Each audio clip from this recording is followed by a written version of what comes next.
went to Pet Connection today and took back 3 of my emerald crabs. They were taking care of some bubble algae I had in the tank, and man, I'll tell you what, they wiped that stuff out in no time at all, which was pretty great. One of them was getting pretty big, and he was messing with my fire shrimp there, Diablo, so it was time for them to go. There was no more bubble algae in here, so they were just becoming more of a nuisance than anything. I'd really like to see these guys get into some mating behavior. You know, they're starting to a little bit here and there, but I'm sure having the crabs messing with them all the time probably didn't help. So while I was up there, I got green star polyp, and I cut it into 4 pieces and just glued it to the back of the glass back there. I'd like to have the whole back glass covered in green star polyps, GSP. I think that would look pretty sweet. So we'll see what we can't do about that. And not quite sure what I'm going to do about the bottom of the tank here, man. I'm really a sand guy. I don't like the bare bottoms. I think they just, honestly, I think they look terrible. You know, it's easier to maintain, easier to keep clean, but I don't know, man. I think they just look terrible without having sand in the bottom. So I'm probably going to end up getting some play sand, not live sand, and washing it, you know, quite a few times, drying it out, and then just sticking it in here, maybe a half inch or so, just something to cover the glass to make it look a little more natural in here. Yeah, I'm not a bare bottom glass type of guy. I honestly think it just looks absolutely terrible. Name my fish. I still haven't named these guys yet, so I will sooner or later. They didn't have any pods. Just started so I could get dragonface pipefish and a mandarin dragonette. I think that's the only other 2 fish that I'm going to get in here.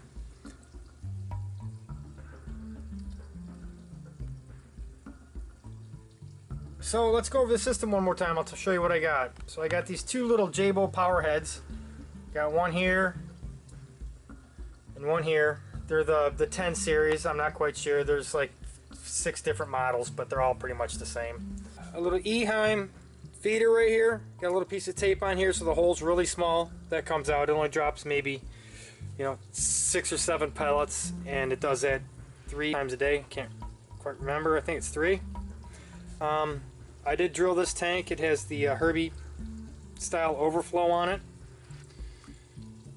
And then I have a little gate valve in the back. The 2 black pipes you see coming down here are just from Home Depot shop vacs. I think they're the rigid models, the smaller ones. And they run into 2 sockets. So it has 4-inch filter socks in there. I still have my little protein skimmer, my auto top off, return pump, a heater, and another little heater. I have 2 of them right here because I mean I don't trust just having one heater, so I have 2 of them that show, because this one shows 78 and that one shows 82. So I'm going by this one because I got 3 of these and they're within like 2 degrees, so this one is definitely off. So I did buy, just in case it goes bad, I bought another one. But I mean, I'm monitoring it with the other thermostat there too. So in this tank, I don't do any testing. The only testing I do is when I do my water testing. That is with my refractometer. That's all I test. I test my my salt. That's it. I don't test any other parameters. And that's the way I'm going to keep it for a while. You know, like I said, until I get bit by the reef bug hard again, and then, you know, I'm sure somewhere down the line I'll build another system, because it was pretty fun doing it. I mean, I still might even build this one up just to like redo the rock work. I mean, because I really had a blast doing the rock work, but I'll do it on a, you know, miniature level. You know, I'll just do it with rubble rock and glue it all together, and I won't have any big pieces. I'll make it look pretty sweet.